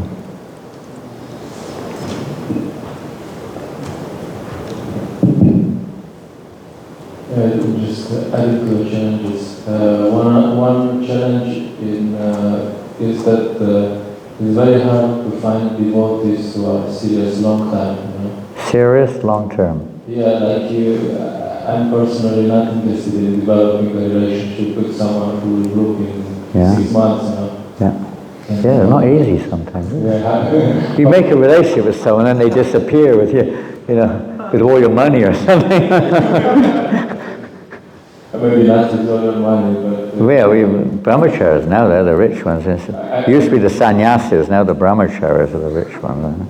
I hope not. Carry on. Yeah, that's the point. It is difficult, isn't it? Like this song is very inspiring to see that some devotees are serious and maybe finding this environment someone who... You say this is not inspiring, or? It is very inspiring. Oh, it is inspiring. I thought you said not inspiring. At least you're honest. 5-10 years and 20 years, they are still around, so it might be... 20 years and you're still around. Yeah, we hope we'll be around. It depends what we're around about, but forevermore. And that's what we have to develop. Well, on that point, the devotee you mentioned about relationship with the holy name, relationship with Prabhupada, relationship with the service, relationship with the deities, relationship with, you know, obviously with other devotees, but the solid thing is that we develop this relationship with that which is absolute, as much as we can, with the holy name, with the pure devotees of the Lord and so on. Become attached to that. And everything else will, you know, good if it serves that purpose. If it helps us to become, the relationship help us to become more attached to Krishna. Isn't it? If the relationship is taking us away from Krishna, then we have to question what we're doing. It should help us to become more enthusiastic to serve Krishna. Yeah, I particularly also like the comment from Manor because I feel the same, you know, that the people I have best relationships and best respect is the people who we like work on a project together, we did marathons, we did something. Yeah, some of my best friends were the ones I was in prison with, for instance. We spent time together in the jail. You have to get to know the person when you're in jail. There's no one else to get to know, so you find out everything that's going on in there. It's a good idea, you know, put yourself in, you know, with a devotee, two of you, in jail, and you can see if you know, how you get on with each other. No, you don't have to do that, but it did used to happen quite often. We'd be sat in the jail together. part of the thing which you're talking, Antaranga's talking. You know, going out, you know, in the cold, on marathons, in a van, sleeping in a van together, you know, whatever. Do a sharing. Loving relationships are developed through sharing. Dadati pratiginati gurumakyati prichiti. That's how they're developed. Isn't that what Rupa Goswami says? You develop them through these 6 loving exchanges. Then you'll see who is svajati, who you feel, through these loving exchanges. Read the nectar of instruction. There was a hand up here and there. Dharnatai hasn't spoken yet, as far as I know.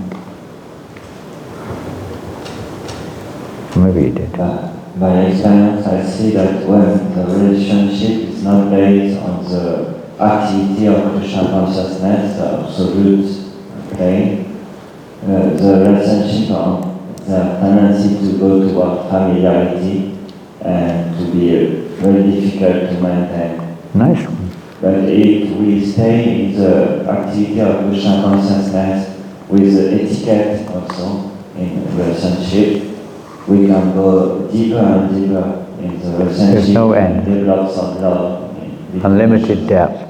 When we say devotional service, it doesn't exclude the practices or these stages we go through in our devotional service. It's not just an activity as such, but it's also an experience in relationship with devotional service. In other words, how to develop a deeper attraction for hearing and chanting, or whatever, on the positive side, sometimes the negative, but particularly the positive side. Otherwise, if our relationship is based upon material familiarity, then it can also spill over. And, you know, it's not, it may become over-familiar and then other things, negatives come in. Good point. Last, I'm going to take one more comment you've already mentioned. Prabhu, you've not spoken yet. Nitai, you spoke once. Prabhu, right at the back, very, very back, in that direction, over there, behind the chair. Behind the chair. Maharaj, one thing connected to what you said, that when we are saying that we want a deep relationship, it basically means we want someone that we feel that somebody really deeply understands us. Understanding you. And what I usually found in my practice that it starts by we trying to understand someone else deeply. That is the direction where it's not about we searching for persons that we can open up, it's actually searching for persons that we can hear from him. We can actually, we are the first one who is trying to deeply understand the other person, respecting and serving. And actually this is how love develops, because we are trying to serve him and our love for him develops. Nice. And then the trust and nice. love actually develops not by trying to engage someone in my service. Yeah. It's a very nice subject matter, which we don't really have much time, I'm afraid. It's a very, very valuable thing, and a very important thing in our lives, devotee relationships. Most essential, it's foundational, very foundational in our growth is how we relate with each other. And that, well, when somebody comes up to us, you know, I mean, materially, and puts a little trust in you, can you help me? How do you feel? How do you feel? Pardon? What was that? Value. Okay. That's on your side, so that's a good point. You feel valued that somebody comes to you like that. And is there any other thought you may have? Pardon? Responsibility. You may feel some responsibility. Now, Krishna's not by chance. You may not be able to help, or you may be tried, but you naturally want to try to hear them and try to give them serve them in some way or another, whatever way is possible, or guide them to somebody else to help them. You feel somewhat, you know, your heart goes out to them. And then how do they feel when you do that? They feel towards you? How do they feel? First of all, they come to you, they ask you help. You do what you can to help them, because you, whatever reason, positive. How do they then feel?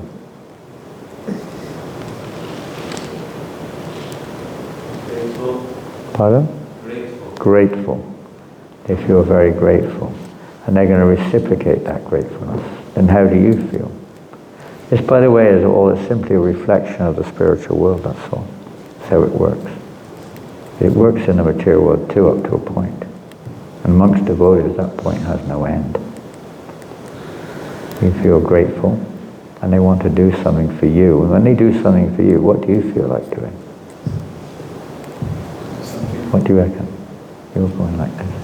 I don't know your name, Prabhu. You've got an Indian body.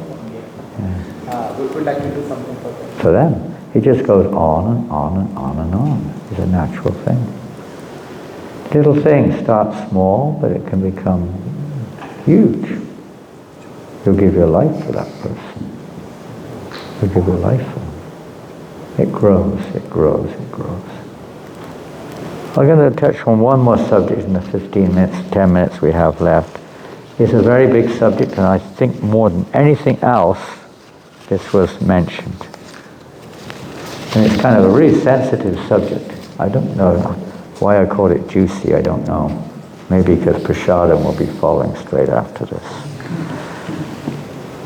I'm just going to answer it with one sentence, one other question here. Is heavy indulgence in illicit activities, pornography, intoxication, etc., before becoming a devotee, a disqualification for lifelong brahmacari? In one word, no. It's not a disqualification. It may be a difficulty, it may be a challenge. It is not a disqualification in reality. You may have been heavily involved. I was heavily involved. I was heavily involved, you know. I calculated more or less how much, you know, numbers, whatever, thousands of times involved in these things. Thousands. I don't know if I'm any use as an example of somebody who's still around, at least I wouldn't say I'm a lifelong brahmachari or devotee, but it's not a disqualification. Nothing. That's more or less what same subject as before. Oh, okay, I don't know why these are coming up. These are the same ones. There it is. I couldn't find it earlier on. Now they're popping their nose up. Okay, here we go. No, they don't. That one we talked about. Now it looks like we've reached it at last. Most of these are related to dealings between yourselves and authorities, be they managerial or spiritual, or both. Now, where's our chairman? Where is he? Where's the chairman?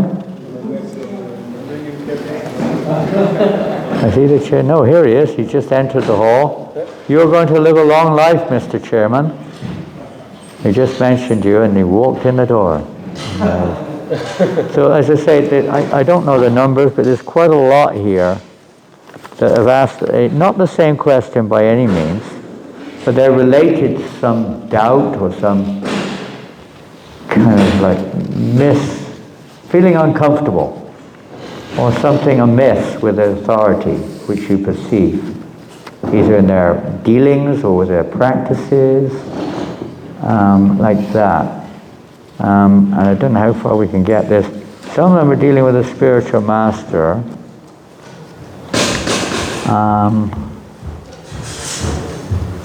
And some are dealing with the interaction of the spiritual master with the local authorities also. So there's like three sides. One is with local authorities who you doubt for whatever reason, or you feel uncomfortable about what they're telling you to do or what they're doing, or something like that. Another is with one's own spiritual master.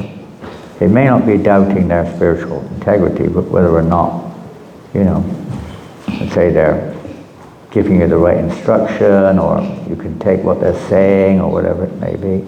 And the other is the interaction between one's spiritual master and the practical authorities that you're working under. Now, obviously I don't know who asked what question. They're all anonymous. And I don't know whether this is, maybe it's just, I don't think, I mean, I don't know. The devotees from Cardiff are not here. The devotees from London were not here in the first place. So it's obviously not coming from there. So this seems to be a question which is not just from one temple or one guru. It seems to be a question which pops up in different places. So I'm not going to say anything. I'm just going to see if there's any response from you first. Does it make any sense at all? I mean, it must make sense to somebody. There's at least 8 or 9 of these pieces of paper with that subject matter on. Anybody like to make a comment?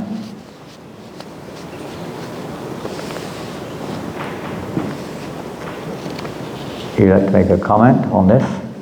Okay. I know it's not easy to make because it's kind of an interesting scenario.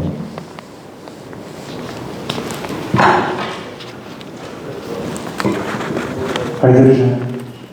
A comment that I have is that I think sometimes people in positions of authority that we might feel that they may not be fully pure. They may be somewhat on a power trip or a egotistical side that we're not really willing to put our trust in them. Yeah. No, that may well be sometimes the case. What do we do about it? It may be. I mean, it's happened. Prabhupada also recognizes, was there. We have to engage whatever we've got. When I first joined the temple, I didn't join the temple. The year I joined, the year before I joined, it was up to but I was visiting as a devotee, as a guest. I think the temple president changed at least 10 times within 1 year. So a kind of different scenario. He didn't really take much heed as to who the temple president was, because you might be the president next week. When I joined the temple, I mean, literally speaking, the devotee was shaving my head. I just moved in. He said, maybe after a couple of weeks you can start a new temple. Different scenario to what we face now, which is, matured in many ways, maybe more consistent. But the principle we joined was not so much the principle of the person, but the principle of the will of the Lord, the principle of devotional service. Whoever was in charge, and our Acharya was always Jayananda. Jayananda's here now. Where is he? There he is. He's our principal. We follow Jayananda Prabhu. He's got the name after the famous Jayananda Prabhu. You may have heard his name. San Francisco, 1967. Left the world, he only stayed 10 years. But almost every devotee who knew him would say, he's like the best Acharya other than Prabhupada in our movement. Some, like Tamal Krishna said, nobody has made more devotees than him. But what was he doing? He was just serving whoever was the temple president, no matter where they were at, because that's what Prabhupada had arranged. It's a very interesting subject. It comes to the spiritual master and the interaction between the spiritual master and the authority. That's another subject in itself. There should be the same thing we talked about before, this understanding of each other, this communication with each other. So there's not this misunderstanding or this, conflict of opinion which can tear the disciples' faith. I've had the personal experience of that. It can, damage the disciples' faith in the Guru or in the movement, whichever way it goes. It shouldn't be there. Unfortunately, sometimes it is. Usually not, but sometimes. Why the GBC's tried in every way they can. There's a paper of parallel lines of authority and so on. They try everything they can to try to bring us to a cohesive situation. This question came up, so I'm touching on a couple of them. And then with a spiritual master, a lack of sometimes trust. What do you do? Well, there is a Shastric directive given by Narahari Sharkar. I can't remember the name of the book which he compiled. He was requested to compile it by Lord Chaitanya to give guidance to devotees what to do in such circumstances. And we don't have time to get into it. That is there. How we consult. We may not have the right perspective, and usually we don't. We don't usually know what's really going on. We only feel what we feel, which is important, by the way. But it may not be the complete picture. So we consult with others whom we have at least as much, somebody is neutral perhaps, but as much trust in as we can. There's always somebody. And try to make it. It looks like your lunch is coming here. Is that what's happening? Yeah. Oh, that's pretty cool. Wow. Whew. Good arrangement. Big topic, isn't it? I think we can't take it any further, really. It's 2 minutes to 1. I'd like to. But this is something which is discussed way beyond the walls of this room. This is something which is being discussed at the highest level of our movement. Rest assured. It's not blind, it's not something which is just being washed over. Hard luck, mate. It's your problem. It's not. It's recognized on many levels, at least levels of importance, of value. But definitely this is an area which we have a lot of maturing to develop in this area. Obviously not everyone's expert at what they're doing. Generally not. We're just trying our best. Mistakes are made. And goes on everywhere, in the material world, in the movement, everywhere. There's shortcomings are there, but that's the nature. Prabhupada said, don't expect utopia. We have to sometimes be a little bit understanding that Krishna's hand is in work here. Krishna's hand is working. It's not just somebody who's on an ego trip, or somebody who doesn't like you, or somebody, who wants to, rub you, scratch your back to get some favor, etc. Somebody who doesn't like your guru, therefore they make your life hard for you. That isn't right, but I mean, there's more to it than just that too. Is that Krishna's calling us to take shelter of him. Nothing else is secure. Sorry about that. We do have, I've covered many of the remaining ones indirectly and directly, but not all of them by any means. Some questions about renunciation, which Chantamodi Maharaj mentioned, several about renunciation and its position in our lives. And many about bridge preaching is not so much a necessity for our Sangha. It's the general one, which covers everyone. It may be directly related to you, but because you're in a situation where that's emphasized. But it's a general thing, which goes beyond Brahmacari life. Yeah. And a lot of those individual issues, some of us facing some traumas, specific types of traumas, which are all important. Every one of them is important. It's really a good sign that you're asking so many questions. Even if we don't get a clear answer, The mere fact that we're inquiring is itself a major step forward. Major. And always inquire. Whole Bhagavatam is based on inquiries, isn't it? Whole Bhagavatam. What's up, Rasa? What's going on down there? Oh, we said Haribol to what you just said. That is a Haribol to what you said. Very good. Wonderful. That's the answer to everything. Haribol.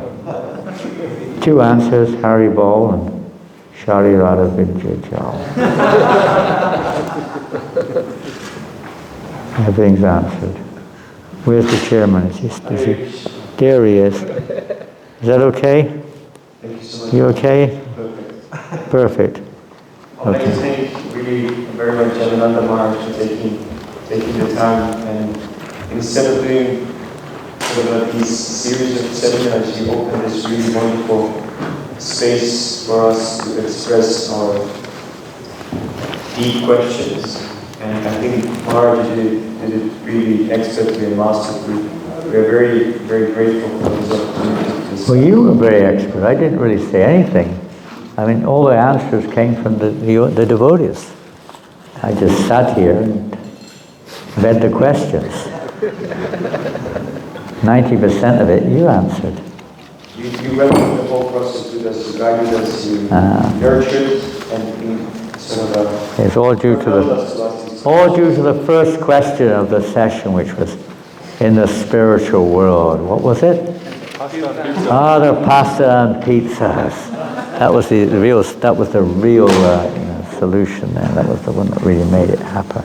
So can we have three, not only love, but from the heart, our goals for some of the Jagannath Maharaj.